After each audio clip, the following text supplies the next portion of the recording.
আসসালামু আলাইকুম প্রিয় শিক্ষার্থীরা, টেকনিক ইজি এডুকেশনের পক্ষ থেকে তোমাদের সবাইকে সাদর আমন্ত্রণ জানাচ্ছি আজকের আরও একটি নতুন ভিডিও ক্লাসে। আমি ইমরান মাহমুদুল শিফাত থাকছি পুরো ক্লাস জুড়ে তোমাদের সঙ্গে। আচ্ছা, আমরা আজকে নেটিভ ল্যান্ডের যে বিষয়টা ছিল, নেটিভ ল্যান্ড সম্বন্ধে যে প্যাসেজ ছিল মাইকেল মধুসূদন দত্তের উপরে লেখা, সেটা আমরা প্যাসেজ এবং ভোকাবুলারি অংশ শেষ করেছি। চলো আজকে আমরা এটার উপরে এমসিকিউ পার্ট শেষ করব। কথা না বাড়িয়ে ক্লাসটি শুরু করি। চলো আমরা এখানে সেট ওয়ানের দিকে যদি একটু দেখি, সেট ওয়ান একটু খেয়াল করো। এখানে মাইকেল মধুসূদন দত্তর ব্যাপারে ওয়াজ ফ্রাস্ট্রেটেড। তিনি কেন ফ্রাস্ট্রেটেড ছিলেন? তিনি ফ্রাস্ট্রেটেড ছিলেন কিসের ব্যাপারে? তার ফ্রাস্ট্রেটেড জায়গাটা কি ছিল? Being appreciated. তিনি প্রশংসা পাওয়ার পর, because of his being appreciated, প্রশংসা পেয়ে তিনি ফ্রাস্ট্রেটেড না। রিসিভিং রাইট অনার, মানে এক কথা রাইট অনার পেয়ে তিনি বা গ্রহণ করে তিনি ফ্রাস্ট্রেটেড না। Not being evaluated properly by the west, তিনি ওয়েস্ট কর্তৃক বা পশ্চিমা বিশ্ব কর্তৃক কোনোভাবে কি হচ্ছিলেন না, সঠিকভাবে মূল্যায়িত হচ্ছিলেন না, এটার জন্য তিনি ফ্রাস্ট্রেটেড ছিলেন। নাকি failure to gain right appreciation from the বাঙালিজ, বাঙালিরা তাকে কি করেন, তিনি বাঙালিদের মানে কি আনন্দ দানের জন্য বা বাঙালিদের জন্য ওই সময় তিনি কিছু করেননি। তিনি মূলত ওয়েস্টদের মনোরঞ্জনের জন্য, সেখানে অ্যাপ্রিসিয়েশন পাওয়ার জন্য তিনি মূলত কি করেছিলেন, কাজ করেছিলেন। কিন্তু তিনি সেখানে তার আটার কি ছিল, এখানে কি বলা যায়, অনেক বেশি পরিমাণে এখানে তিনি ইফেক্ট দিয়েছিলেন, এফোর্ট করেছিলেন। এফোর্ট করার পরেও তিনি সেখান থেকে খুব একটা ইভ্যালুয়েটেড হননি, যার কারণে পরবর্তীতে তিনি কি করেন, তিনি অনেক ফ্রাস্ট্রেশনে চলে যান। তাহলে এখানে এটা হবে হচ্ছে 4 number. His teachers appreciated his literary talents, তার শিক্ষক প্রশংসা করেন তার কি লিটারেরি ট্যালেন্টস। কোন জীবনে বলো তো? তার স্কুল লাইফে, ইন স্কুল। চাইল্ডহুড মানে বাচ্চাকাল বোঝায়, কিন্তু এখানে শুধু বাচ্চাকালে তো না, তোমার এখানে স্কুলে তো যেতে হবে, তাই না? কারণ স্কুলের টিচাররা এখানে লিটারেরি ট্যালেন্ট সম্বন্ধে আলোচনা করেন। দেখো তো এটা কোথায় আছে, এই যে ইন হিজ চাইল্ডহুড। কি বলা হচ্ছে? তার চাইল্ডহুড। এই যে এখানে প্যাসেজে কি দিয়ে আছে? চাইল্ডহুড, তাই না? এই যে চাইল্ডহুডের বিষয়ে দেওয়া আছে। চাইল্ডহুড মানে হচ্ছে তিনি যখন স্কুলে পড়তেন আর কি।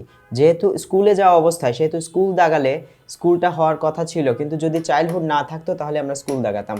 প্যাসেজে যেটা আছে আমাদেরকে সেটা দাগাতে হবে, ঠিক আছে? এজন্য আমরা কি করব, চাইল্ডহুডটাই দাগাবো। আর যদি চাইল্ডহুড না থাকে তাহলে সেক্ষেত্রে আমরা অবশ্যই স্কুল দাগাবো। যদি স্কুল এবং চাইল্ডহুড দুটাই থাকে, আর যদি একসাথে দুইটা দাগানোর অপশন না থাকে, মানে 1 ও 3, 2 ও 3, হ্যাঁ 1 ও 4, এরকম যদি অপশন না থাকে তাহলে আমাদের দাগাতে হবে। প্যাসেজে শুধুমাত্র চাইল্ডহুড আছে, এই জন্য আমি চাইল্ডহুড দাগাবো। Okay. Dash attracted Michael in his college life, college লাইফে কোন জিনিসটি তাকে আকর্ষণ করতো? তাকে আকর্ষণ করতে হচ্ছে এখানে ইংলিশ লিটারেচার, ইংরেজি সাহিত্য। তারপরে বলা হয়েছে ইংরেজি সাহিত্য বাদে আর কি রয়েছে, ইংরেজি সাহিত্য বাদেও রয়েছে হচ্ছে তোমার ওয়েস্টার্ন নোভেল, হ্যাঁ পশ্চিমা যে উপন্যাসগুলো, পশ্চিমা উপন্যাসগুলো তাকে বেশি আকর্ষণ করতো। ইউরোপিয়ান কালচার তাকে আকর্ষণ করতো, নাকি English test, manners and intellect, এই বিষয়গুলো তিনি অনুকরণ করতেন। করতেন বলতে নিজের মধ্যে এটা ধারণের চেষ্টা করতেন। দ্যাট মিন্স তিনি এগুলোকে পছন্দ করতেন। তাহলে এই জিনিসগুলোই মূলত তাকে আকর্ষণ করতো। আচ্ছা, ইংলিশ লিটারেচার তিনি শিখেছিলেন, এটা ঠিক, বাট তাকে আকর্ষণ করতো ওইটা, কারণ এইগুলো তিনি ইমিটেট করার চেষ্টা করতেন বা নিজের মধ্যে ধারণ করার বা অনুকরণ করার চেষ্টা করতেন। Indicates Michael's higher level of intellectual ability best, কোন জিনিসটি মূলত মাইকেল মধুসূদন দত্তের যে higher level of intellectual ability best, মানে হচ্ছে কোন জিনিসটি দ্বারা বোঝায় যে তার ইন্টেলেকচুয়াল অ্যাবিলিটিটা হচ্ছে অনেকের চেয়ে অনেক বেশি। তাহলে এখানে কী হবে, intellectual ability. The teachers appreciation, teachers যে অ্যাপ্রিসিয়েশন, এখানে টিচাররা শুধু সম্মান করলেও তাতেই তার ইন্টেলেকচুয়াল অ্যাবিলিটি প্রমাণ হলো, বিষয়টা তা না। হিউম্যানিটেরিয়ান ওয়ার্ক, মানবতার জন্য কাজ, এটা তিনি করেননি বা করলেও এটার সম্বন্ধে প্যাসেজে বলা নেই। টিচাররা অ্যাপ্রিসিয়েশন দিয়েছেন, কিন্তু টিচারদের অ্যাপ্রিসিয়েশন আসলে এটা মানদণ্ড নয়। প্রমাণস্বরূপ আমরা কি দেখতে পাই? প্রমাণস্বরূপ আমরা দেখতে পাই হিজ লিটারেরি ট্যালেন্ট, তার যে প্রতিভা, সাহিত্যিক প্রতিভা, এটাই মূলত কি হয়েছে, তার তিনি যে বেস্ট এটা প্রমাণিত হয়েছে। কিন্তু হিজ অ্যাডপ্টিং খ্রিস্টিয়ানিটি, তিনি খ্রিস্টান ধর্ম গ্রহণ করেছেন, এটা তার কি ব্যক্তিগত একটা মতামত, কিন্তু এটার দ্বারা মূলত তার ইন্টেলেকচুয়াল অ্যাবিলিটিতে তিনি বেস্ট এটা মূলত প্রমাণিত হয় না। তাহলে এই জন্য কারেক্ট অ্যান্সার হচ্ছে ডি এর 3 নম্বর, মানে হচ্ছে his literary work. Okay. A precious child with a gift of literary talent, এখানে here is the expression means a child, একজন সন্তানকে বোঝায়। উইদাউট লিটারেরি ট্যালেন্ট এটা তো হবে না, হ্যাঁ উইদাউট বলতে হচ্ছে ছাড়া, লিটারেরি ট্যালেন্ট তো তার মধ্যে ছিল। উইথ লিটারেরি জিল মানে হচ্ছে সাহিত্যের প্রতি তার আকর্ষণ ছিল। ডিভয়েড অফ মানে কি literary talent, devoid of literary ট্যালেন্টের কথাও কিন্তু এখানে বলা হয়েছে। তাছাড়া আর কি হতে পারে? আচ্ছা, উইথ আউটস্ট্যান্ডিং লিটারেরি ট্যালেন্ট। এখন এই চারটার মধ্যে আমরা দেখলাম অলরেডি এটা কিন্তু হবে না, কিন্তু এখানে লিটারেরির প্রতি একটা জিল বা হচ্ছে ঝোঁক আছে। এখন ঝোঁক থাকা মানেই এই বুঝায় না যে তার মধ্যে এই ট্যালেন্টই আছে। এখন আমারও যদি ফুটবল খেলার প্রতি অনেক ঝোঁক থাকে, ঝোঁক আছে, তাই মানে কিন্তু এটা বোঝায় না যে আমি ফুটবল খুব ভালো খেলি, তাই না? এজন্য সেই সূত্র ধরে এটাও কিন্তু বাদ পড়বে। আর বাকি যে দুটি রইল, একটা হচ্ছে devoid of literary talent. Devoid of মানে হচ্ছে রহিত বা বর্জিত। তিনি লিটারেরি ট্যালেন্ট বর্জিত ছিলেন। বর্জিত মানে কি? এটা বাদে বাকি সব কিছু তার মধ্যে ছিল, লিটারেরি ট্যালেন্ট বাদে বাকি সব কিছু ছিল, এটা হবে না। তাকে লিটারেরি ট্যালেন্টের একটা গিফট বলা হয়, মানে কি তার মধ্যে লিটারেরি ট্যালেন্ট আছে, এজন্য আউটস্ট্যান্ডিং লিটারেরি ট্যালেন্ট, এটা হবে কারেক্ট অ্যান্সার। ঠিক আছে, এখান থেকে আমরা এটা দাগাবো। এখন এখান থেকে আমরা এফে যাব। হি কনভার্টেড টু ক্রিশ্চিয়ানিটি। তিনি মূলত খ্রিস্টান ধর্মে দীক্ষিত হন বা খ্রিস্টান ধর্ম গ্রহণ করেন as a young man, much to the ire of his family. এখানে আয়ার মানে কি? রাগ, পরিবারের রাগের মুখে, তাই না? ডিজায়ার মানে পরিবার, তার পরিবারের আকাঙ্ক্ষায় না, পরিবারের সম্মতি মানে কনসেন্টেও না, পরিবারের প্যাশন মানে পরিবারের ইচ্ছাতেও না। হ্যাঁ, ভেরি এনথুজিয়াস্টিক বা আর্ডেন্ট যেটাকে বলা হয় আর কি। তার পরিবারের একনিষ্ঠ সিদ্ধান্তও এটা ছিল না, পরিবারের রাগকে মাথায় রেখে, বা পরিবার রাগ করবে, তাকে হয়তো বাসা থেকে বের করে দিবে, এরকম রাগ তার পরিবারের ছিল, কিন্তু তারপরেও সেই রাগকে সে তুচ্ছ করে খ্রিস্টান ধর্ম গ্রহণ করেন। তাহলে এখানে কারেক্ট অ্যান্সার হচ্ছে কোনটা হবে? এটা সি নাম্বার হবে, অ্যাঙ্গার। বাকিগুলো কেন হবে না বুঝেছো? আকাঙ্ক্ষা, তার পরিবারের আকাঙ্ক্ষা ছিল যে খ্রিস্টান ধর্ম গ্রহণ করবে না, তার পরিবার সম্মতি দিয়েছিল না, তার পরিবারের প্রচণ্ড ইচ্ছা ছিল তাও না, কিন্তু তিনি নিজে, তার পরিবারের সবার তার প্রতি কী ছিল? রাগ ছিল। সেই রাগের রাগকে উপেক্ষা করে, তুচ্ছ করে, তারপরে তিনি কী করেন? খ্রিস্টান ধর্ম গ্রহণ করেন। বা এটাও বলা যায় যে তিনি খ্রিস্টান ধর্ম গ্রহণ করার পরে তার পরিবার তার উপরে ভীষণ রেগেছিল। The main purpose of the author of this passage. এখানে এই প্যাসেজের লেখার আসলে উদ্দেশ্যটা কি? উদ্দেশ্যটা হচ্ছে to sketch Michael's life, Michael Madhusudan Dutta চিত্রিত করে দেখানো। টু শো মাইকেলস মাইগ্রেশন, মানে মাইকেল মধুসূদন দত্ত যে এক জায়গা থেকে আরেক জায়গায় চলে গিয়েছিলেন সেটা তুলে ধরা। Two state Michael's literary talent, state মানে হচ্ছে উল্লেখ করা, বলা, মাইকেল মধুসূদন দত্তের সাহিত্যিক যে প্রতিভা ছিল সেটা তুলে ধরা। আর to highlight Michael's conversion to Christianity, তিনি খ্রিস্টান ধর্মে যান, শুধু এই কথাটা বলা আছে, কিন্তু এটার পিছনে কারণ বা ফলাফলটা কি সেটা সম্বন্ধে কিছু বলা নাই, এজন্য এটা কারেক্ট অ্যান্সার হবে না, এই মাইগ্রেশনও হবে না। Sketch Michael's life, Michael Madhusudan দত্তের জীবন সম্বন্ধে বলা হয়েছে, তাই না? এখানে তার যে জীবন সম্বন্ধে বলা হলো, হ্যাঁ, এইটা মূলত শুধু এখানে তার লিটারেরি ট্যালেন্ট আছে এটাও ঠিক, কিন্তু লিটারেরি ট্যালেন্টের মধ্যে মূলত তার যে জীবন কাহিনী একদম শুরুর থেকে শেষ পর্যন্ত তিনি কিভাবে প্রতিভা দিয়ে তিনি কি করলেন, তিনি মূলত এত ভালো একটা পর্যায়ে আসতে পারলেন, সেটা তার সমগ্র জীবনকে তুলে ধরা হয়েছে। এই জন্য এখানে আমাদের কারেক্ট অ্যান্সার হবে 1। এটা কেন হবে না? লিটারেরি ট্যালেন্ট সম্বন্ধে বলা হয়েছে, কিন্তু লিটারেরি ট্যালেন্টে কিন্তু সবচেয়ে খুব বেশি তার লেখনের উপরে খুব বেশি গুরুত্ব দেওয়া হয় নাই। খুব বেশি গুরুত্ব দেওয়া হলে তার যে মেঘনাদ বধ কাব্য, চতুর্দশপদী কবিতা, তাই না? তারপর হচ্ছে আরও কিছু কিছু, যেমন বুড়ো শালিকের ঘাড়েরও, এই টাইপের যে কবিতাগুলো রয়েছে, যে তার লেখা, যে এগুলো আরও বেশি বেশি তুলে ধরা হতো, বা এগুলোর ক্যারেক্টার নিয়ে আবার আলোচনা করা হতো। যেহেতু এগুলো নিয়ে আলোচনা করা হয়নি, সেহেতু তার লিটারেরি ট্যালেন্টকে শুধুমাত্র দেখানো এটা উদ্দেশ্য না, উদ্দেশ্য হচ্ছে তার জীবনকে এখানে তুলে ধরা। তাহলে এখানে অ্যান্সার হবে হচ্ছে 1 নম্বর। কেন এটা হলো না সেটা আশা করি বুঝাতে পেরেছি, কিন্তু এটা যদি না থাকে এরকম কিছু থাকে, তাহলে অবশ্যই এখানে লিটারেরি ট্যালেন্টকে আমরা দিতে পারি। এরপরে দেখো সেট 2 এর ক্ষেত্রে কপোতাক্ষ নদ কপোতাক্ষ নদ কি? কপোতাক্ষ নদ হচ্ছে একটা পোয়েম, একটা সনেট, তারপরে হচ্ছে একটা স্টোরি, আর সবার শেষ হচ্ছে এপিক। ঠিক আছে, কপোতাক্ষ নদ। আসলে কপোতাক্ষ নদ হচ্ছে আমরা একটা সনেট, সত্যি কথাই বলতে গেলে কপোতাক্ষ নদ হচ্ছে একটা sonnet.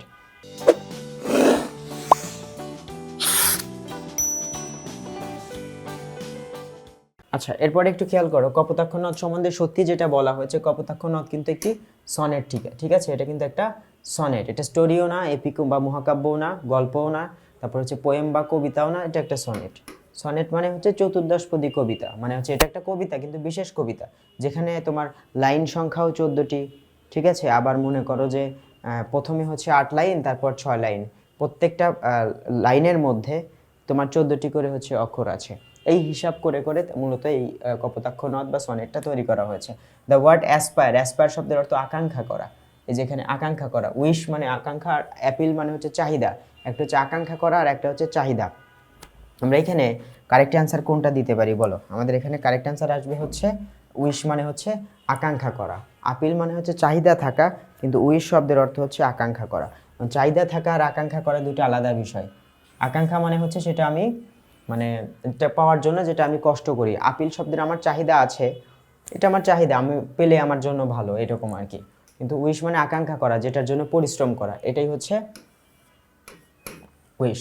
The word adopt means, adopt শব্দের অর্থ কি? অ্যাডপ্ট শব্দের অর্থ হচ্ছে ধারণ করা।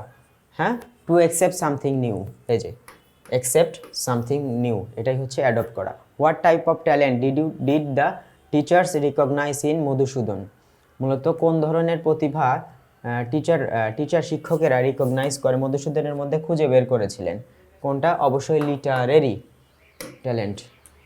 দ্য ওয়ার্ড আয়ার, আয়ার শব্দের অর্থ কি? আয়ার শব্দের অর্থ হচ্ছে, এখানে আয়ার শব্দের অর্থ হচ্ছে কি রাগ বুঝায়। হ্যাঁ, আয়ার বলতে যে এটা ফর্মাল অ্যাঙ্গার, যেটা ফর্মাল অ্যাঙ্গার। হ্যাঁ, এখানে ফর্মাল বলতে হচ্ছে তোমার অফিসিয়াল বুঝায়, বা হচ্ছে তোমার যেখানে উশৃঙ্খলতা থাকে না, সেটাই হচ্ছিল তোমার ফর্মাল অ্যাঙ্গার।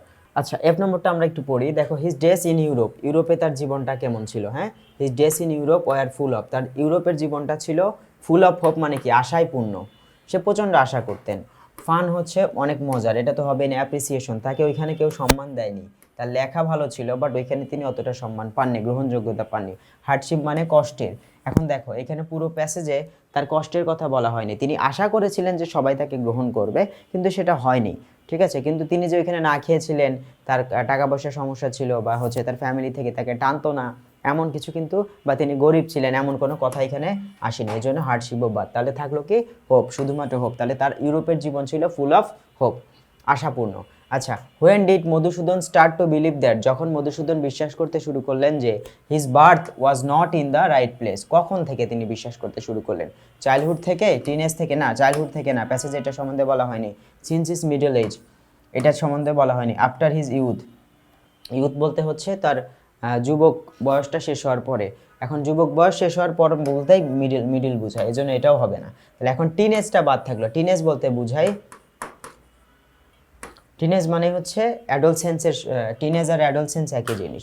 তাহলে অ্যাডোলসেন্স থেকেই মূলত তিনি চিন্তা করলেন যে তার জন্মটা পৃথিবীর ভুল গ্রহে হয়েছে, বা পৃথিবী তো একটা গ্রহ, গ্রহের ভুল দিকে হয়েছে। তাহলে তার অ্যাডোলসেন্স থেকে, আর অ্যাডোলসেন্সের সিনোনিম হচ্ছে টিনেজ, তাহলে টিনেজ থেকেই তিনি এটা ভাবতে শুরু করেছিলেন। ঠিক আছে, চলো এরপরের অংশে যাই। The word ardent means, ardent শব্দের অর্থ কি? আর্ডেন্ট শব্দের অর্থ হচ্ছে, আচ্ছা, আর্ডেন্ট শব্দের অর্থ কি? এটা মুছে দিই, ওয়েট। আর্ডেন্ট শব্দের অর্থ কি? Showing strong feeling, closely fit, unhappy. Closely fit মানে কাছাকাছি ভাবে, এরকম বোঝায়। ফিট আসলে আর্ডেন্টের সাথে সম্পর্কযুক্ত না। কম্পারেবল মানে তুলনামূলক, মানে মোটামুটি। শোয়িং স্ট্রং, যেখানে গভীর একটা ফিলিং থাকে, অনুভূতি থাকে, সেটাই হচ্ছে আর্ডেন্ট। তাহলে এখানে আমাদের কারেক্ট অ্যান্সার কী হবে? আমাদের কারেক্ট অ্যান্সার হবে হচ্ছে এখানে কি বলা যায়, স্ট্রং ফিলিংস যেটা রয়েছে, স্ট্রং ফিলিংস, এখানে এটা হবে correct answer. The name of the first Bangla epic is, first Bangla epic, যে প্রথম মহাকাব্য যেটা রয়েছে, এই নামটা কি হবে? মেঘনাদ বধ কাব্য। মনে রাখতে হবে, বানানটা মনে রাখতে হবে, কারণ একই বানান মানে একই নাম দুইবার লিখে, এখানে বধ বানানে BOTH দিতে পারে, কাব্য বানানে দুইটা বি দিতে পারে, এই ভুলটা করা যাবে না। এই ধরনের নাম আসলে অবশ্যই কি করতে হবে, যখন এটা লেখা হবে অবশ্যই প্যাসেজের সঙ্গে মিল রেখে আমাদের অ্যান্সারটা করতে হবে। ওকে, তারপরে আমরা যদি একটু দেখি, মধুসূদন ওয়াজ এ সোজার্নার ইন ইউরোপ। সোজার্নার মানে কি? যিনি মূলত সংক্ষিপ্ত সময়ের জন্য তিনি সেখানে গিয়েছিলেন। কোথায়? ইউরোপে, সংক্ষিপ্ত সময়ের জন্য। সোজার্নার মানে প্রবাসী বোঝায়, যিনি সংক্ষিপ্ত সময়ের জন্য সেখানে গিয়ে জীবনটা অতিবাহিত করেন। আচ্ছা, হি লেফট ইউরোপ আর্লিয়ার মানে কি? তিনি আগেই কি করেছেন? তিনি মানে এক কথায় তার যখন ছাড়া উচিত ছিল তার অনেক আগেই তিনি ছেড়ে এসেছেন। আগে ছেড়ে এসেছেন নাকি তার ভুল বোঝার পরে ছেড়ে এসেছেন? এই জন্য এটা হবে না। He lived in Europe for a short period, সংক্ষিপ্ত সময়ের জন্য তিনি ইউরোপে ছিলেন, এটা হতে পারে। He lived in Europe for a long period, না, তিনি সেখানে দীর্ঘদিন ছিলেন। আর হচ্ছে he lived in Sagardari, short পিরিয়ডে তিনি সাগরদারি ছিলেন না, তিনি দীর্ঘদিন ছিলেন, এজন্য এটাও কারেক্ট না। তাহলে কারেক্ট অ্যান্সার হবে শর্ট পিরিয়ডে ছিলেন ইউরোপে, এজন্য শর্ট পিরিয়ড বলতে বোঝায় সোজার্নার মানে হচ্ছে প্রবাসী, মানে এখানে কি ভ্রমণ করতে গিয়েছিলেন, তার কাছে এরকম মনে হয়েছিল। লেখকের বোর্ডে হচ্ছে তার এই যে যাত্রাটায় যাওয়া, কিছুদিন চেষ্টা করা, চলে আসা, এটা একটা ভ্রমণের মতো, শিক্ষা ছুটির মতো। হ্যাঁ, শিক্ষা ভ্রমণ বলি না আমরা, ঠিক সেরকম। The word sophisticated in line 4 can be best replaced by, তাহলে এখানে সফিস্টিকেটেড মানে হচ্ছে সম্ভ্রান্ত, হ্যাঁ সম্ভ্রান্ত বুঝে। সম্ভ্রান্ত বলতে কি বুঝে? যাদের মধ্যে কালচারের ব্যবহারটা সব অনেক বেশি। কালচারের ব্যবহার বুঝো, যেখানে সংস্কৃতি মোনা পরিবার বোঝায়। সংস্কৃতি মোনা বলতে ফ্যাশনেবলও বোঝায় না, স্টাইলিশও বোঝায় না। হ্যাঁ, ফ্যাশনেবল স্টাইলিশ এগুলো ছিল সংস্কৃতি মোনা নয়। কমপ্লিকেটেড শব্দের অর্থ হচ্ছে জটিল, জটিল পরিবারও না। এটি ছিল কি কালচার্ড, হ্যাঁ মানে হচ্ছে সংস্কৃতি মোনা। আচ্ছা, the writing of Madhusudan Dutt were mostly inspired by, তাহলে এখানে মধুসূদন দত্তের যে লেখা, এই লেখাগুলো বেশিরভাগ ক্ষেত্রেই তিনি কার প্রতি ইন্সপায়ার হয়ে লিখেছেন? সাহি, কিপলিং, লর্ড বাইরন আর হচ্ছে ওয়ার্ডসওয়ার্থ। ওয়ার্ডসওয়ার্থ তো আসবেই না, এই দুজনের নাম তো নাই। তাহলে লর্ড বাইরন, তিনি কার প্রতি ইন্সপায়ার্ড ছিলেন?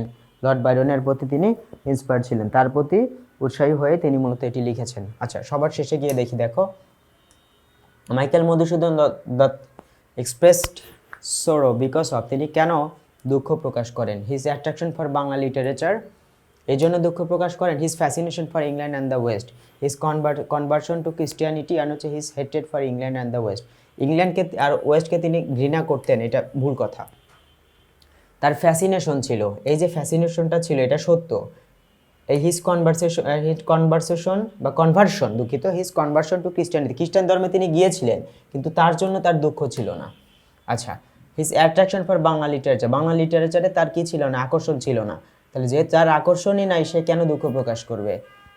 হ্যাঁ, তিনি মূলত এই ইংল্যান্ড আর হচ্ছে ওয়েস্টের প্রতি তার একটা ফ্যাসিনেশন ছিল, কিন্তু এই ফ্যাসিনেশন তাকে কিছু এনে দেয়নি, এজন্য তিনি দুঃখ পেয়েছিলেন। এজন্য এটা হবে হচ্ছে সরো। বুঝাতে পেরেছি? তারপরে হি diverted two Christianity because, diverted মানে হচ্ছে চলে যান বা অন্য ধর্মে ধর্মান্তরিত হন। টু ক্রিস্টিয়ানিটি, খ্রিস্টান ধর্মে তিনি ধর্মান্তরিত হন। বিকজ, কেননা হি ওয়ান্টস, তিনি চেয়েছিলেন, কি চেয়েছিলেন? To be evaluated as a politician, তিনি পলিটিশিয়ান হিসেবে মূল্যায়িত হতে চেয়েছিলেন। To represent our Bangla language, তিনি বাংলা ভাষাকে রিপ্রেজেন্ট করতে চেয়েছিলেন না। To highlight the Bangla language, এটাকেও তিনি হাইলাইট করতে চান নাই। To ensure the acceptability in European literature, তিনি চেয়েছিলেন, খ্রিস্টান ধর্ম গ্রহণ করেছিলেন কারণ তিনি চেয়েছিলেন তার লেখনীগুলো ইউরোপিয়ান লিটারেচারে একটা গ্রহণযোগ্যতা পাক, সেটি নিশ্চিত করতেই তিনি খ্রিস্টান ধর্ম গ্রহণ করেছিলেন, মানে নিজের লাভের জন্যই আর কি। যাই হোক, প্রিয় শিক্ষার্থীরা, কনফিউশনে থাকার মতো কিছু প্রশ্ন ছিল, মিক্স আপ হওয়ার মতো কিছু প্রশ্ন ছিল, কিন্তু সমাধান করে দেওয়া হয়েছে। আশা করি তোমাদের আর কোনো সমস্যা রইল না বা থাকবে না। তোমরা পরবর্তীতে নিজে নিজে পড়ার চেষ্টা করবা। যদি কোনো সমস্যা হয় তাহলে আমাদের ক্লাসগুলো আবার প্রথম থেকে দেখবা। আশা করি আর কোনো সমস্যা থাকবে না। পরবর্তী কোনো একটি ক্লাসে ইনশাআল্লাহ তাআলা টেকনিক ইজি এডুকেশনের প্ল্যাটফর্মে আমি ইমরান মাহমুদুল শিফাত চলে আসবো তোমাদের জন্য নতুন আরেকটি ভিডিও ক্লাস নিয়ে। সে পর্যন্ত তোমরা সবাই ভালো থেকো, সুস্থ থেকো, নিরাপদে থেকো। আসসালামু আলাইকুম।